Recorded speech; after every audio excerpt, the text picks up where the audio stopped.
Okay. Yeah, so if you remember last time, first of all, I just wanted to, because we were so close to having this like being nice, that I just wanted to finish it off. Yeah, So it looks good. yeah, it's like, so we got when Alice choice, when case Alice choice, when case Bob choice, value is equal to Their Alice choices. choices is equal, then we do the payment, otherwise we close. So it looks, It's so much smaller. I wonder if I can't remember how many lines of code it was before, but it was a lot more than 115. I mean, we can see it here. So hang on, let's reset. Oh no, that's not it. Haskell editor. Let me just, because we might as well find out. Just to.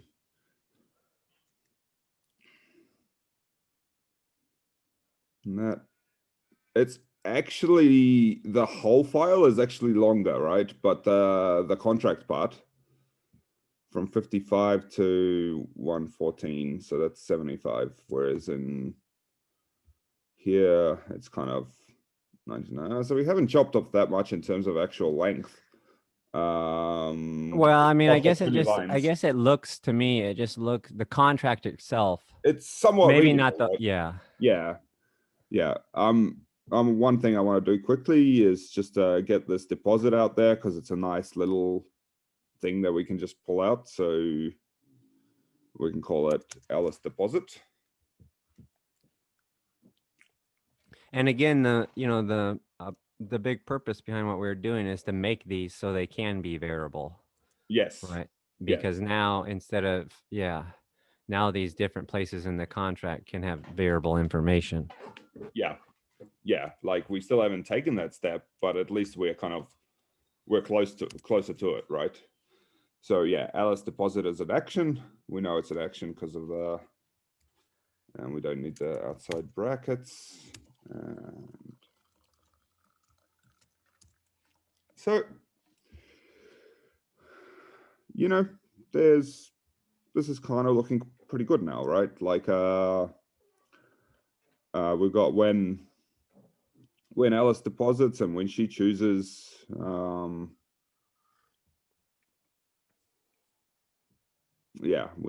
Alice deposits and she chooses, and then Bob chooses, and the choices are equal and equal to 0, then we make the payment.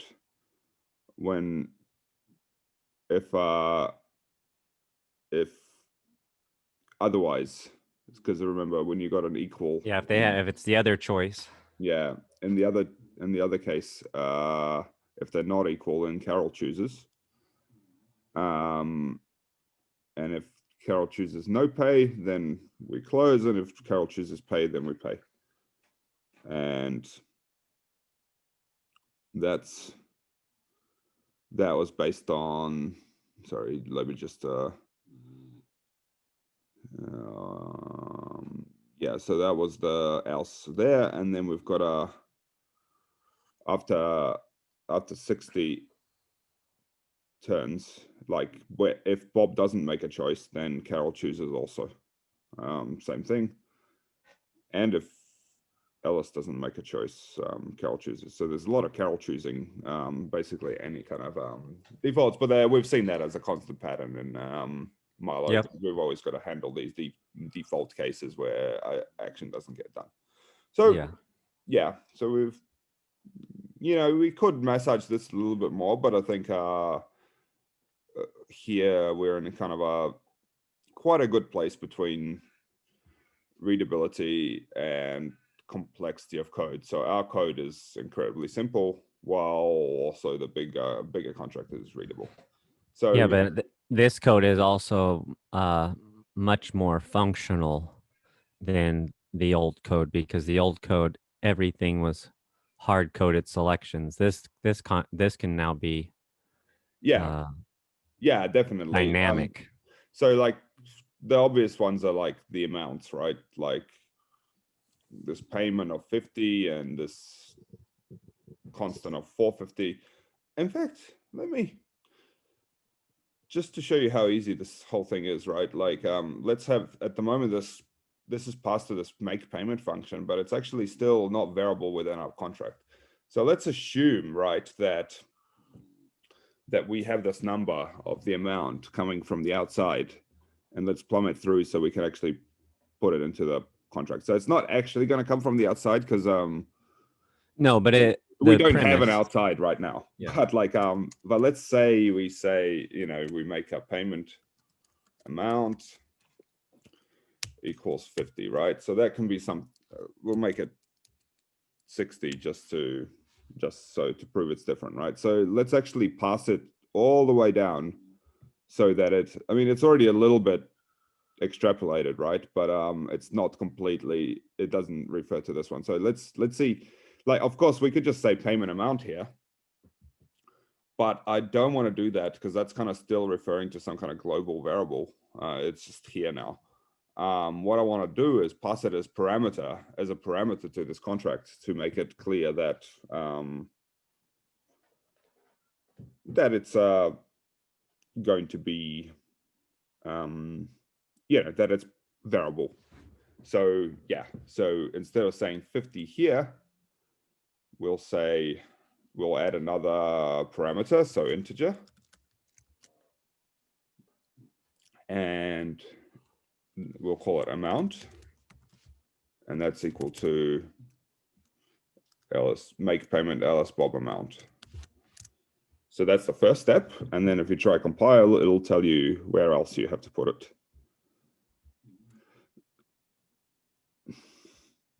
No, that's not what I was expecting. Line 65.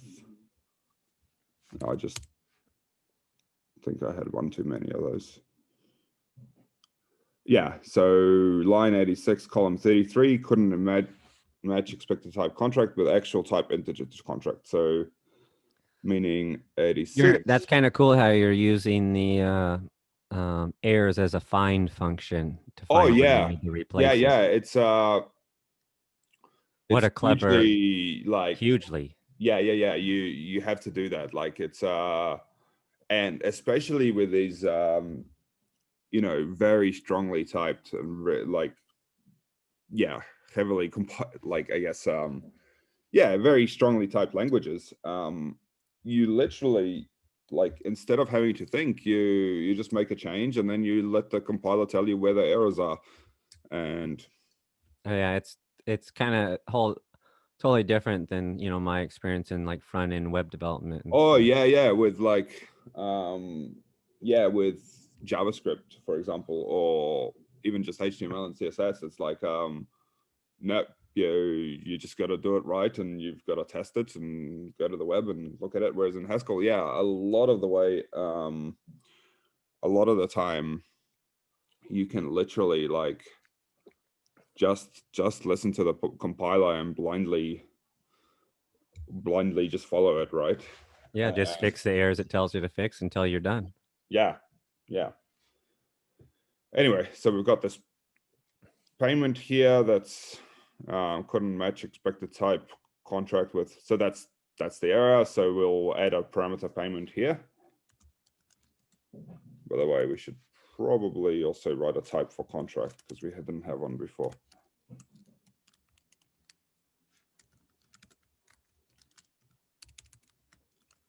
So we've got payment. Sorry. No worries. I've got them too. Amount. So that will be payment amount. We're going to need brackets here just because we're already passing parameters to this if. So if you need to call a function there, like, so Haskell can differentiate between payment being one parameter and amount being another parameter, because that's not what we want to do, right? We want to pass the whole value to the if. So that's why we add brackets there. Same here.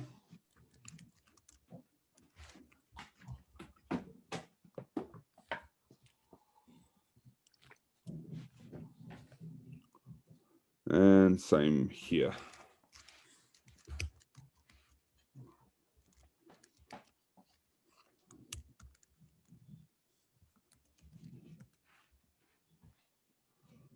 And where else?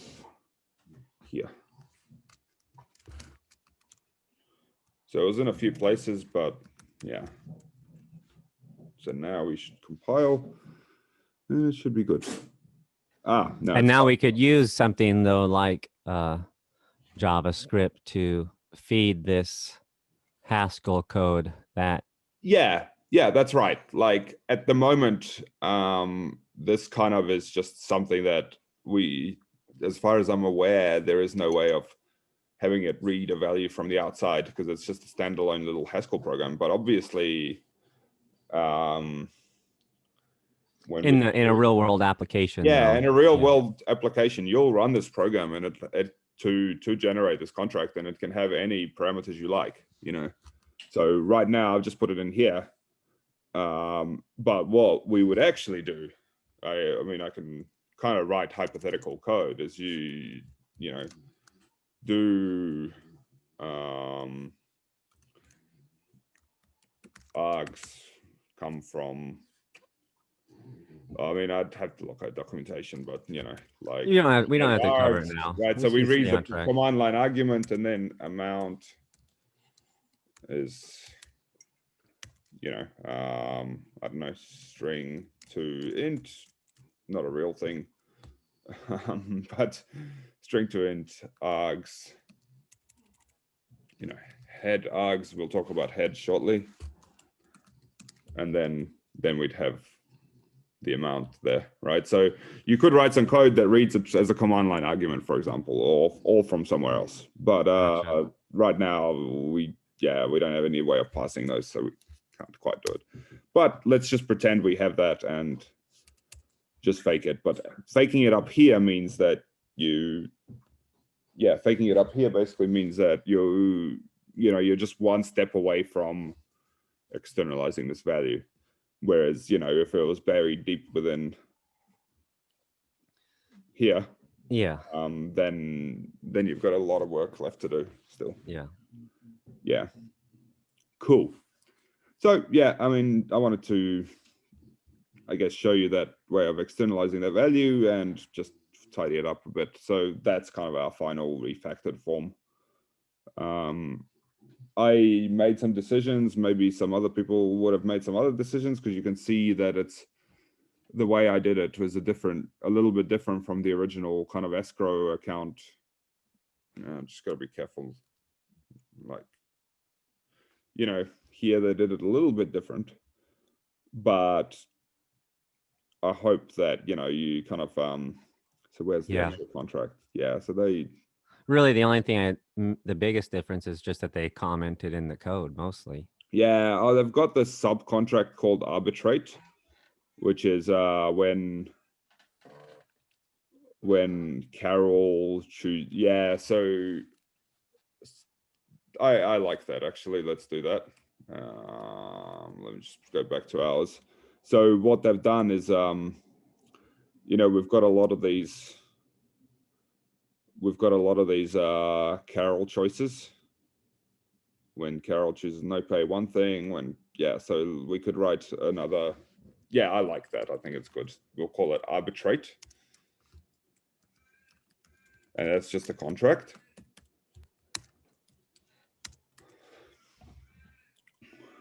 So it's this thing here. Gotcha.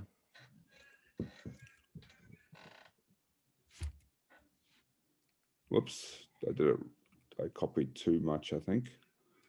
Just the when, not the 40. So we don't need the bracket. We don't need that bracket. Cool, and now we can have an arbitrate here. Arbitrate here.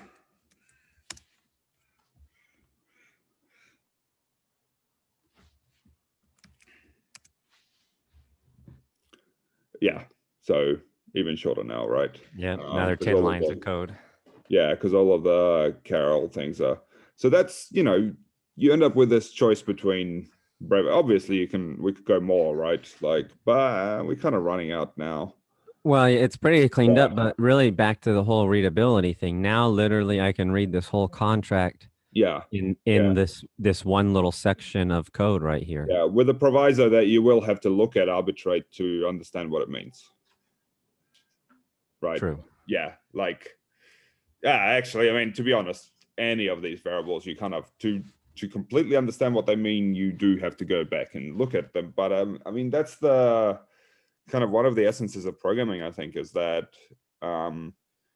you can get like a a big picture first, and then you can look at the detail of things as opposed to having to immediately zoom into the detail. So yeah. Anyway, it turned out even nicer. So that's cool. Yep. Okay. Now we'll come back to Blockly and Milo at the end of this, but I want to kind of depart this land now and talk about Haskell Lists. So and just for a little context, how would these work with Plutus, or I mean with with Marlow? Marlow? Yeah. So what would you use these for in Blockly, maybe? Yeah, sure. So the lesson we did 2 or 3 lessons ago, we had written a little contract in Haskell that could be any size, where a number of participants pay into a pool. Yep. And the church gets it. I think I called it a church collection. Yep. Now, so we could write, like the key thing about that was that everybody paid the same amount, right? That's just one of the things we had. So what I'd like to do is be able to write a contract like that, but where everybody makes a fixed amount, and that those amounts that the different participants pay are kind of based on just an input, right? So like, for example, we might pass it a list that contains 30, 40, and 50, and we want to generate a contract where the first person pays in 30, the second person pays in 40, and the third person pays in 50. Gotcha. Okay. Yeah. So it's this, like, the idea of instead of just passing single values, like we've done a lot of passing integers to functions now. This is going to be like, instead of just passing integers, we're going to pass lists of integers, right? I gotcha. Yeah, that makes sense. So that's really what. Yeah. But I think just to really drill in the concept, we will go back to Milo, but it's going to be easier just to present without sounds good the complexity of contracts around it, right? Okay. So really simply, remember to write that something is an int. It was, we had, like, say a is an int and a is 3, right? Now we might load. Can I just, no, much is right. Let me just remind myself how to.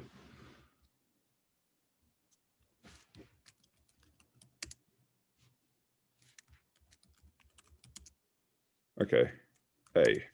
Yeah, so a is an int, and it's got a value 2, and we wrote it like that, right? Yep. Now, we might want to instead have some kind of value that contains a list of things.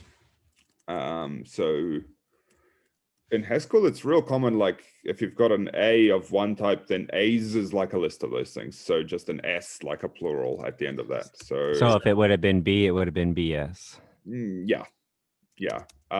That's completely conventional. You could also say list of A, whatever you like. But you could see a lot of that. You'll see a lot of that in Haskell, where they just go Ace. So A's or B's or X's comes up a lot. So I just wanted to kind of drill on that now, because I think sometimes people don't know what the S stands for. It's just pluralizing the word. Gotcha. Okay. And it's typed, right? So we're making a list of ints. But the type looks like that. So these brackets mean list. So when you see something like that, that's a list of ints.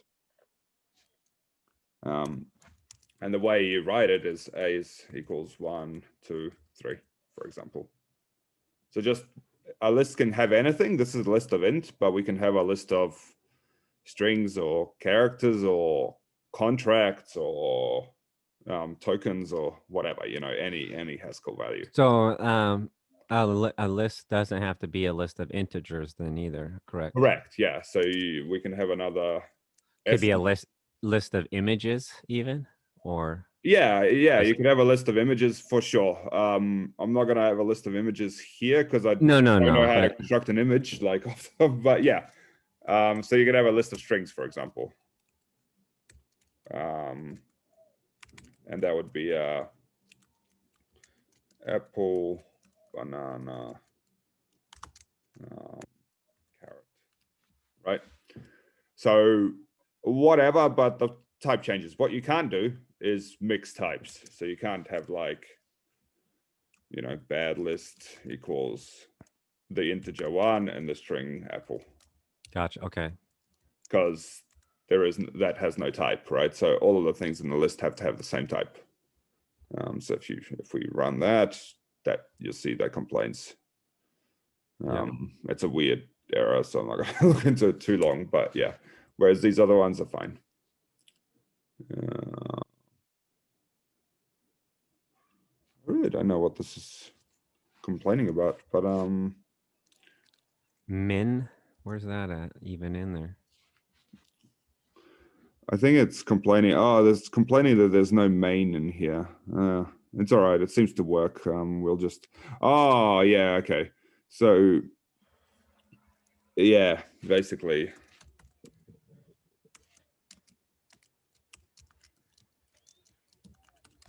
It wanted another command. Main method. Yeah. And now, but can we still use SS then? Yeah, we can. Okay. Well, fine. So what does main mean, and why was it important to this? Okay, so when I push the run button, it tries to run this program. So right now we don't really have without main, right? We don't have a program. We just have like some definitions. A bunch of lists. Yeah. So that's completely fine, and you can still do things with them by loading them up into the REPL and asking questions. But if you want to like run a program, the definition of the function that runs, it's conventional, but it's built into everything. So if you're running a program, what it's going to run is the function called main, right? And that's what it is here. And no surprise, right? Like back here, we had a function called main, which is the thing that generates the contract. Gotcha. Okay, now I'm clicking. Yeah. Anyway, yeah, it'd be nice if we could just use the REPL without this run, but maybe no. Okay. Anyway, yeah. Cool. So not going to worry about that. I'm just going to put it up top, and actually I'm going to make it do nothing. So you can just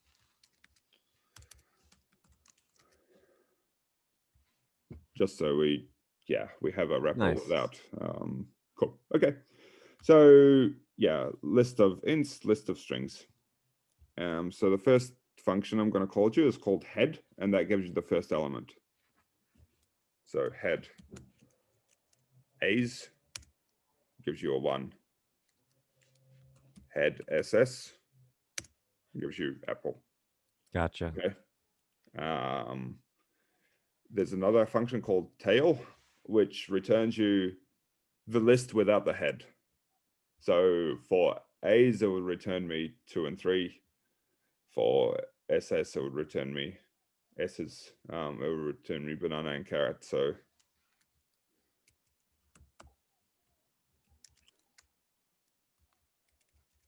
gotcha. Yeah. So that means like that if we write the types of these things, head has the type of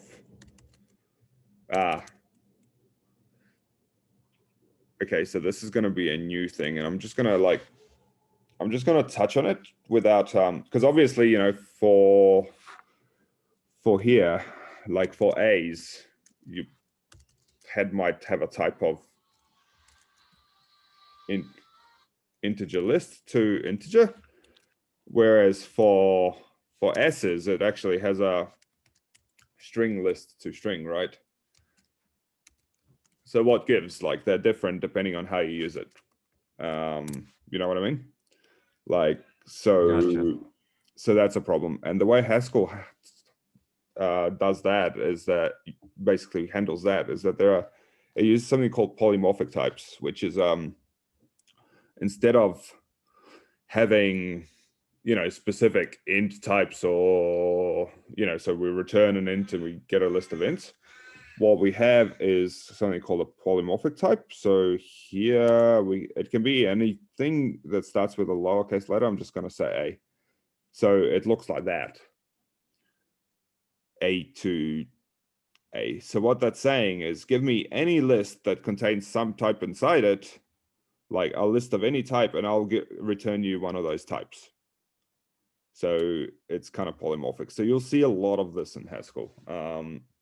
I don't want to dwell on it right now because it's it's getting to be somewhat an advanced concept. But most of the list functions that we deal with, like, so if we look at type of head here, it says exactly what we wrote. So a list of any A's, and it gives you an A. Don't stress about it too much, but we're going to see more of this. Just a concept for the future. Yeah. Well, it's a concept that I'm just touching on now, but it'll become more comfortable as we keep revisiting it. But nice. So far, I want just to show you that. So what about an empty list? How do we write an empty list? So my empty, and we can make it a list of ints.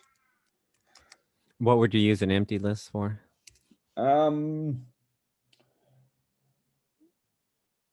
Great question. First of all, remember that things are variable, right? So we could be creating this list. Yeah, like so if we go back to the remember that for the contract, where we're going to have different people pay in different amounts into a pool, like it can be any size, right? It can be 5 people, or it can be 2 people, or it can even be 1 person. And it turns out the natural place to stop is not 1 but 0, because you can make a contract where no one pays anything. That's completely fine, right? So it's just kind of the smallest, simplest possible list with nothing in it, if that makes sense. Yeah, like same with, we looked at strings, and you saw, for example, Ada was represented as a token with 2 empty strings. Same thing. Like you can have empty strings, you can have empty lists. And one way that might help is thinking about it is, like, you can have an empty list just like you can have 0 numbers, right? Like you can have a number and that's 0 and it represents nothingness, but it's still a valid number. Gotcha. Yeah. So that's an empty list. So it'll become quite useful when we start doing recursion on these lists. Nice. So you just write it like that, right? It's just, that's how you'd expect to write it, because it just doesn't have anything inside it. Cool. Now, what I want to do is I want to basically write a function that, like, okay, so there's a function called length, which returns you the length of the list. But what I want to do is, I know it already exists, but we'll write another one, because what I really want to do is start looking at how we can do things recursively with these functions. So length, we'll call it my length, right? And it can take a list of ints for now, and yeah, list of ints is fine. So it'll take a list of ints and return us an int. And now, so let's just remind ourselves what we've seen so far. We've seen head, we've seen tail, So that takes us from a list of A's to another list of A's. Remember, tail was some, it returns us with a tail there. So that's what that looks like. I'll just delete this though, because otherwise we won't compile, because it'll be asking for a definition of these things. So what we can do is write like a my length, and if it gets an empty list as a parameter like that, then the length is 0. Right, so this is kind of just saying, if, remember that it takes parameter and an int, Gotcha. and returns an int. So the parameter is going to be the empty list here, and the result is 0. So if we try that, my length of an empty list, 0. Now notice that we're not finished here, right? So if we say 1, 2, 3 in here, fascinating. I was expecting some kind of error message, but in fact it told me nothing. Yeah, I was gonna say, oh, did you just do that, or No, I did that. Yeah. There you go. You got what you wanted now. There's your error message. Yeah, that's what I wanted. Because we haven't handled this case. Right. So I'm going to do it in using the things we've seen so far first, and then I'm going to do it in a slightly fancier but slightly more standard idiomatic way. So okay, so when we've got an empty list, we end up with 0. What happens when we've got some other list, right? My length other equals. What do we do then? Well, one way to do this recursively, right, is, one way to do this recursively, and in Haskell we tend to do things recursively, is to basically, we know the 0 case. So what we can do is like, to work out the length of this thing, what we can do is work out the length of its tail and then add 1 to it. So 1 plus my length of tail other. Right, like I would expect this to feel weird. Where is the So I'll show you how it works, right? Because it's quite. First of all, I'll demonstrate that it works, and then I'll explain how. So my length 1, 2, 3. This time we'll get a. What's it complaining about?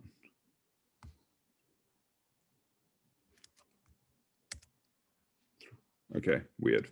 Okay, anyway, we've got that. I just reloaded it and clicked run again. So we got a 3. So basically, let's work through an example of how it works. So 1, 2, 3, and we pass it to my length.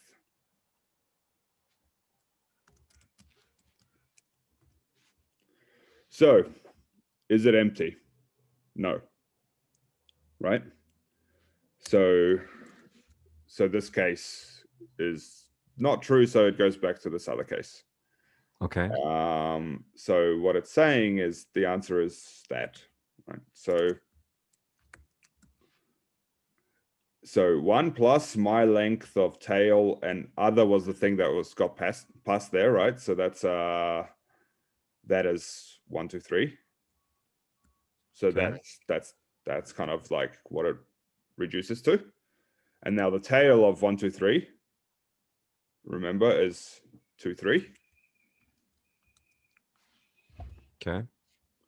Right. So now what we're saying is,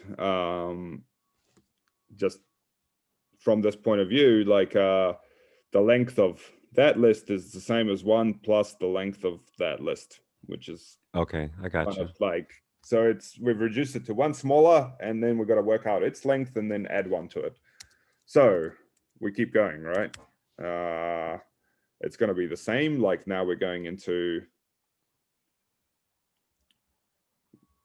that thing here, but now other is going to be 2, 3. And sorry,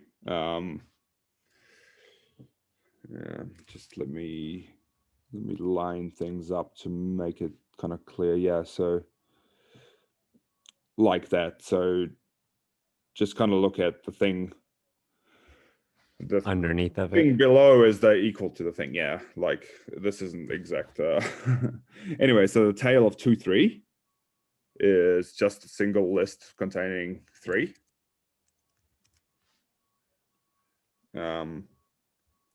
Because the list above it is shorter. Yeah. So then we go again. This time we're passing in 3, like the list with 3. And again, it's still not 0, right? So we still keep going. But this time it's going to be work out the tail of 3. And I will just quickly show you tail of 3 gives you an empty list, right? So Gotcha. the tail of list with one element gives you an empty list, which means. So what if you put tail number 2 in there? What would happen? Oh, it doesn't matter what's in the list. Just the tail of a list with one element is always empty. Always empty. Yeah. Okay.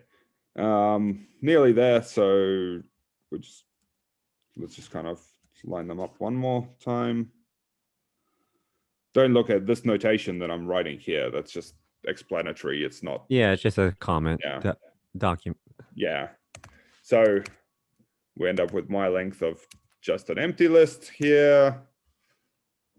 And now, finally, we've hit this base case, which is 0. So that means the answer is 0 plus 1 plus 1 plus. Have we gone too far? Let me just understand. Oh, yeah. This was redundant. I basically wrote the same step twice.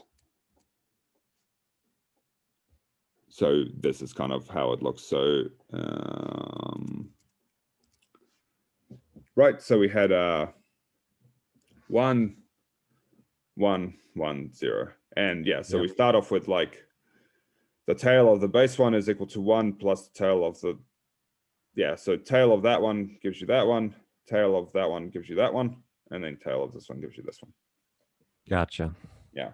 So it's weird, right? Like I want you to feel okay with being a little bit perplexed by this because it's kind of. Well, I think like you said, once we get back on the Blockly and stuff, and when I start to see like put these things together. Yeah. Okay. So that's what I wanted you to do, but now to look at. But notice that there is no. We don't have to just do length. For example, what if instead we wanted to, I don't know, work out the sum of these things? So my sum.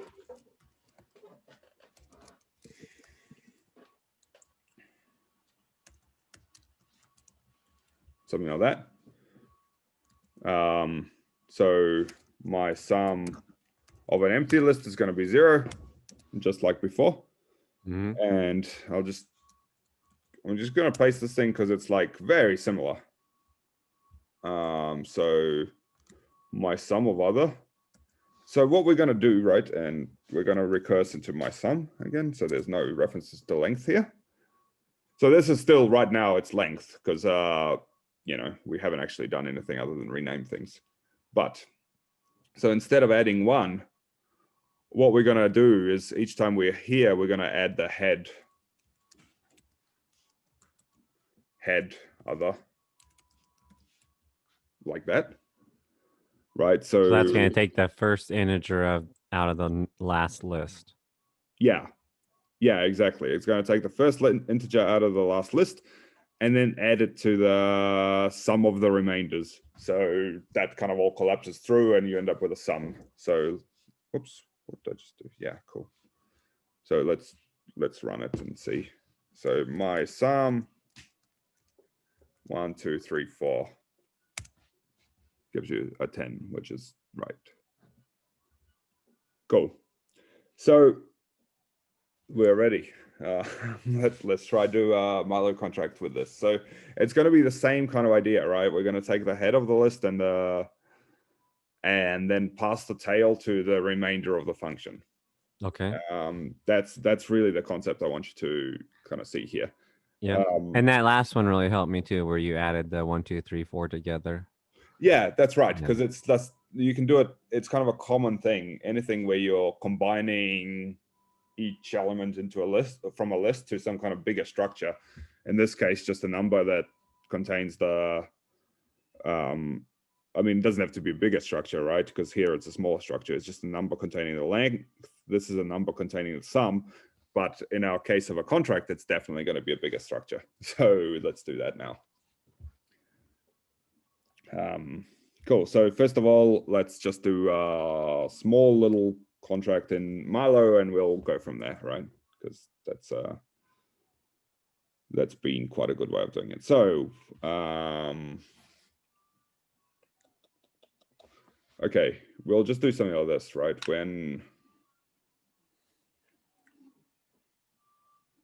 Actually, no, I'm just for the sake of the example, it's not going to be complete. It's not actually, we're going to type check like Milo will complain, but all I want to do is just create so we'll start with a pay contract. And the payee is going to be, I don't know, party role as usual. The amount of tokens going to be ADA. Values are going to be a constant of something. From account 0 with role.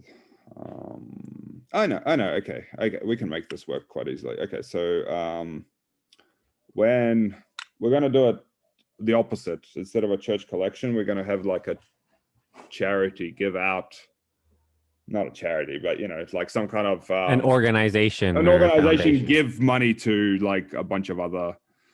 Cool. Yeah, cool. Okay, just because otherwise we would have to construct a contract which has a deposit for each of the depositors. This way we have one deposit going out to multiple people. So cool. Yeah, that'd be an interesting one. Yeah. So when deposit by party, I don't know, org. And we'll just put some big amount here, just so we don't have to worry about, 100,000, whatever. Just so we don't have to worry about the numbers like adding up. Let's just say we have enough. Cool. And then the currency is going to be ADA. And they deposit into their own account. Cool. So now pay recipient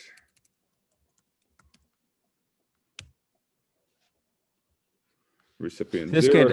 This could be an org or a foundation giving a grant.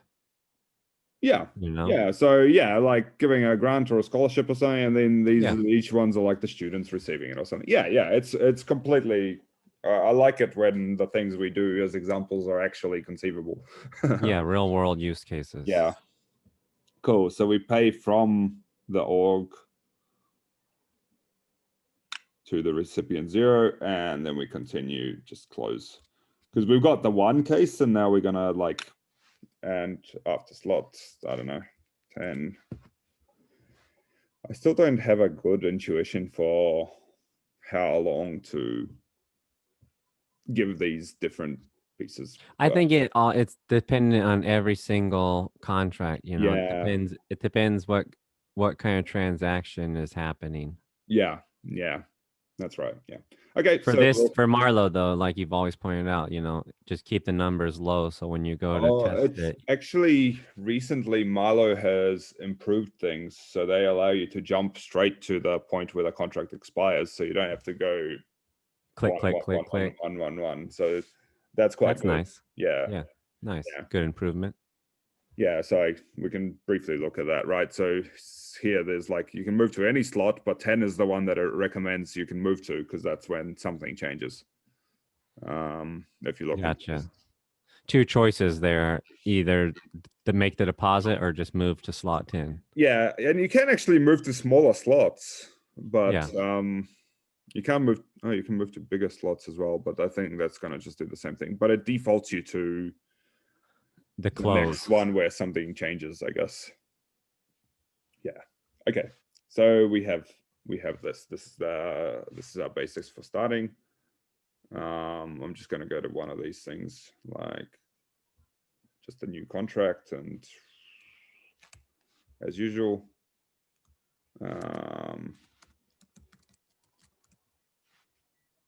sorry.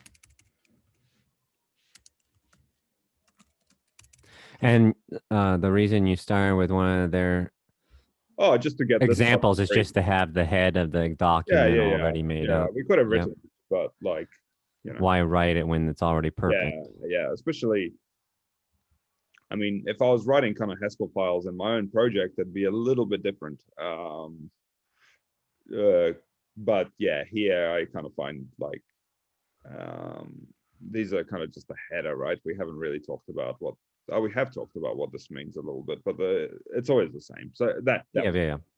I see what you're doing though. Just just the detail using that little piece. Yeah. Oh, whoa, what's happened?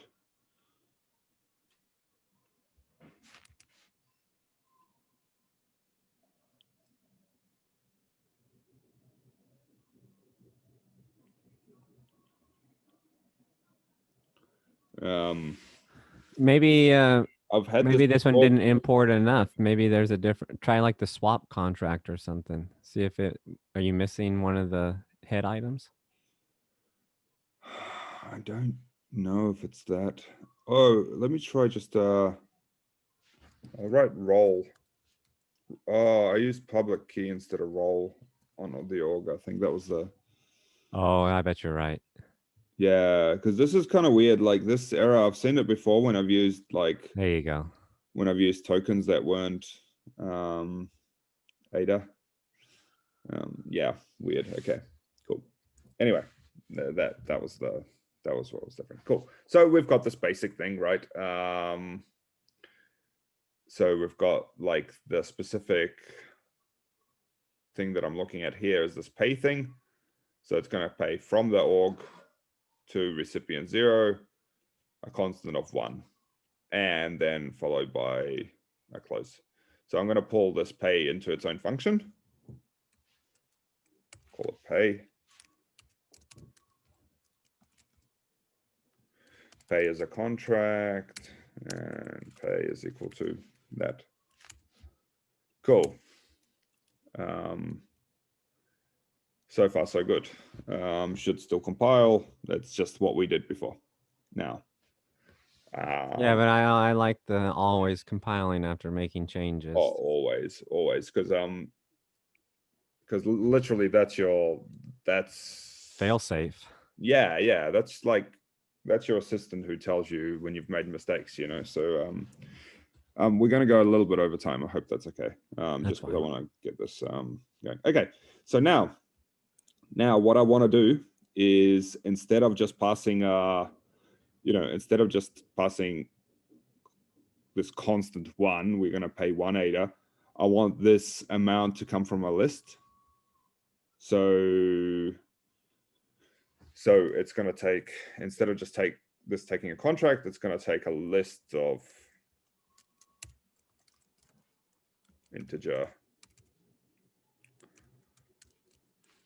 You notice sometimes I use int, sometimes I use integer. Just remember that just experience teaches me that Marlowe always wants integer, not int. So that's why I've chosen to do that one. Okay. Yeah. Cool. And now we have to think about what to do here. So we've made it a recursive function that takes a list of integers in a contract, right? So always when worrying about these recursive functions, let's do the base list case first, right? So pay empty list. So what happens when we have an empty list? Well, that means we want to pay no one, but we still have to return a contract. So what we return is a close. Okay, gotcha. Yeah. And then pay other. Well, now, what we want to do is kind of return, something along the lines of this. But the amount that there's going to be a tiny little bit of complexity about this, but let's just go through and get the amounts right, and then we'll worry about the names. So the amount now is going to come from the head of the list. Remember, we want something that pays like, I don't know, 10, 20, 30, for example. Yeah, it'd be like 3 different levels of grant awards or something. Yeah, just grant awards, but yeah, basically, I mean, for all it could be an organization paying their bills or whatever. Just for some reason, they've decided that these are the amounts that should go to the different recipients. Gotcha. So, yeah. Okay, so instead of 1 here, we're going to pass in the head of the list, right? So, yeah, basically, so instead of, it used to be just 1, now we're passing in the head. So that's that part. So when this comes through, it sees a 10, it's going to create one of these for a 10. But now, at the end of the contract, we don't close. Instead, we recurse. So we do pay. And this time we do pay with a tail other. Right, so this is the same recursive structure as before. It's just a bit more complicated, right? So we do a pay. In the case of an empty list, we close. Otherwise, we pay and the amount from the head. And then we follow that up by doing a payment for the tail. So let's see how that looks. I hope it compiles. Cool. Send to simulate. Nice. And send to Blockly. Right. So we've got an issue, right? We've got an issue with these recipient names, and we're going to fix that. But I see what's happening in here. We got 10, 20, 30, close. Yeah. So I noticed one thing for sure that's going to be an issue is the deposit is a larger number than the total paid out, and I'm pretty sure it has to equal 0 all the time, right? These have to. There can't be money left low. No, they can. There can be money left. What happens is the organization just gets the rest refunded. So we can run this and try it. Gotcha. Okay, so there would be a refund then of some. Yeah. So let's look at them. I think you get all of the information. Yeah. See. So. Yep, I see it. 30, 20, 10, and then 40 is paid back. So it's not an issue, but also we could make it exact. If we wanted to, we can make it exact because well, I know. I even think that's kind of an interesting use case when just looking at, like you were saying, the bill pay. Imagine you have all these contracts, but you don't really maybe know exactly all the amounts, so you put in more than what you know you're going to need, and then that way they all get paid, and then you get whatever's left over. Yeah, but just to show you that it's very easy to, it's reasonably easy. So I'll do two things. First of all, I'll change this contract. I'll externalize it a little bit more. So this contract takes an integer and, you know, amounts. So instead of just passing that here, I'm going to pass in amounts, and then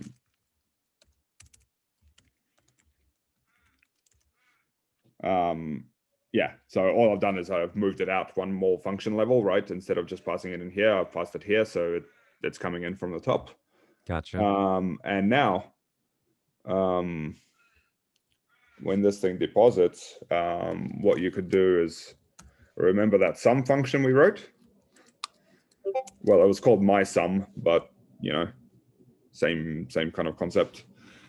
Yeah, it's called mySum, so we can just say sum amounts here when we're generating it, and then yeah, then we've got the exact amount done. So we've just kind of, again, using the same data that we've already got, we just add it together, and now there's no refund. So if you wanted it to be exact, it's not a big change. Gotcha. Okay, let's just compile this again and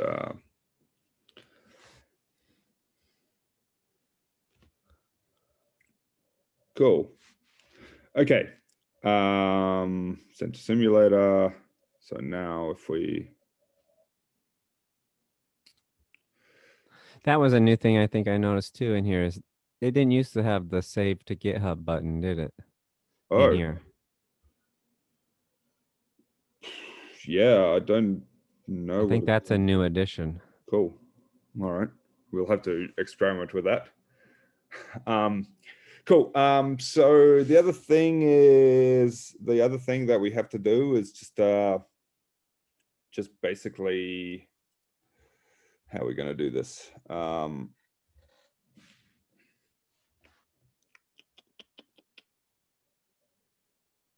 Yeah. Oh, there's a little bit of. I'm gonna actually just in the next lesson, I'll show you how to. We've got to do that same trick we did before to generate those recipient names, and there's a few type tricks we've kind of got to bump through. So I don't want to sort of be stuck in the mud for 15. Yeah, when we're already on time. So it's the same concept that we did before in an earlier lesson, where we kind of count backwards and do that subtraction, and then we convert that to a string, but then we convert the string to a roll. Yeah, there's a little bit of awkwardness around it. But I do remember going over it. Yeah. Lessons ago. The same concept would apply here, and I'll show you the solution next time, just so you see it, or you can try do it yourself, you know. But yeah, so what we've done here basically is, yeah, we've been able to create an arbitrary contract, but that comes from a list instead of everybody paying the same amount. And like, for me, you know, I want to teach you about lists and these recursive functions that you write, because that's kind of quite a core concept of Haskell, but it's also useful. And well, it creates a whole much more powerful contracts when you can do things like this. Yeah, exactly. Cool. All right. Awesome, brother. Appreciate it. Stop recording.